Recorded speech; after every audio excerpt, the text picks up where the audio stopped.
kita tajuk kuliah kita pasal hijrah lah. Okay, jemaah sekalian.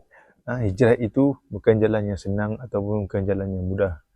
Jangan takut untuk kita mula melangkah. Setiap langkah yang kita menuju kepada Allah Subhanahu Wa Taala, walaupun sekecil zarah pun Allah mengira.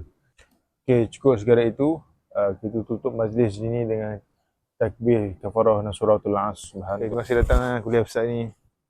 Okay, jumpa lagi. Assalamualaikum. Awak daripada mana ni? Saya Ustaz, saya pada rumah saya. Daripada rumah saya saja datang masjid Ustaz. Saya nak duduk sini. Saya nampak awak ni macam serabut je, penat-penat je. Kenapa ni? Ada masalah ke? Saya itulah, saya sekarang ni macam dalam keadaan yang rungsing Ustaz. Saya tak tahu kenapa. Kemudian saya datang masjid mungkin nak dapatkan ketenangan tu. Ketenangan, alhamdulillah lah. Allah tarik di ente ni supaya datang ketenangan dalam jiwa ni. Datang ke masjid dapat ketenangan. Sebab apa tu? Tak tenang sebab apa? Saya sebenarnya Ustaz, saya baru-baru ni arwah mak saya baru pergi Ustaz. Innalillahi wa inna ilaihi Ustaz. Jadi saya sebelum arwah mak saya pergi ni, saya banyak buat dosa Ustaz. Saya selalu melalaikan diri saya dengan benda-benda tak sepatutnya. Saya minum arak semua Ustaz. So sekarang bila arwah mak saya datang diri, saya macam menyesal sangat Ustaz. Tak apalah. Allah dah panggil mak awak. Tapi tak apalah, Allah dah jentik hati awak untuk kita sedar. Allah dah bagi hidayah kepada hati awak supaya kembali kepada Allah Subhanahu Wa Taala. Amin. Hijrah ni memang payah, meh. Kita ni umat yang biasa ni, sedangkan Nabi Muhammad SAW diuji bertalu-talu oleh Allah Subhanahu Wa Taala. Sebab apa? Sebab Allah sayang. Apatah lagi kita ni, umat yang biasa, seorang hamba yang biasa. So hijrah ni memang payah, meh. Tapi asal kita mula, insya-Allah sampai. Yang penting jangan patah balik kepada zaman jahiliah kita. Okey, meh. Jangan putus asa. Insya-Allah ada yang pertolongan Allah Subhanahu Wa Taala akan tolong kita hijrah kepada jalan Allah Subhanahu Wa Taala. Okey, meh. InsyaAllah. Baik Ustaz, saya pun sekarang ni bila arwah mak saya tak ada ni, saya cuba nak berubah Ustaz. Saya cuba nak untuk berhijrah, untuk pergi daripada jadi bayi. InsyaAllah. Tak apalah. Semoga menjadi anak yang soleh, memberi pahala kepada mak yang telah meninggal. Baik Ustaz. Okey, banyakkan berdoa kepada mak. InsyaAllah surga bab mak awak. Baik Ustaz. Tak silap tadi ayah suruh beli susu.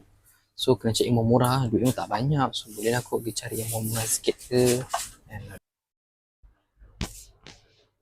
Bro, lama tak nampak. Dengan cerita dah jadi ustaz kampung sekarang. Jom lepak macam dulu nak? Sorry ya bro, aku ada hal yang aku balik dulu Okay. سبحان الذي بيده ملكوت كل شيء وإليه ترجعون صدق الله العظيم. Assalamualaikum Ustaz. Waalaikumsalam warahmatullahi. Ustaz, saya macam ada soalan untuk Ustaz.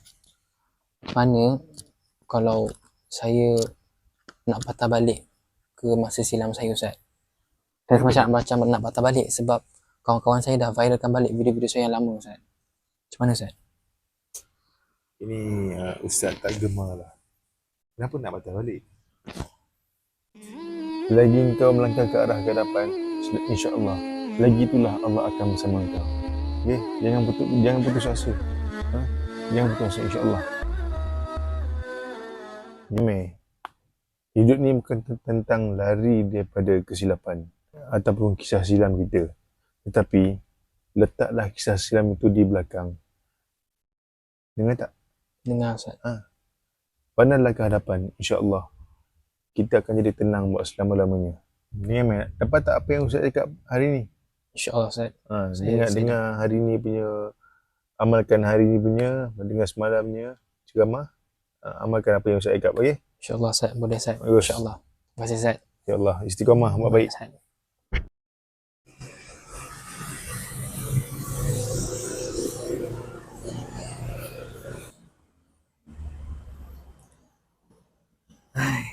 Tak apalah. Aku delete je benda-benda ni sebab Mungkinlah benda ni akan hilangkan populariti aku. Tapi tak apa.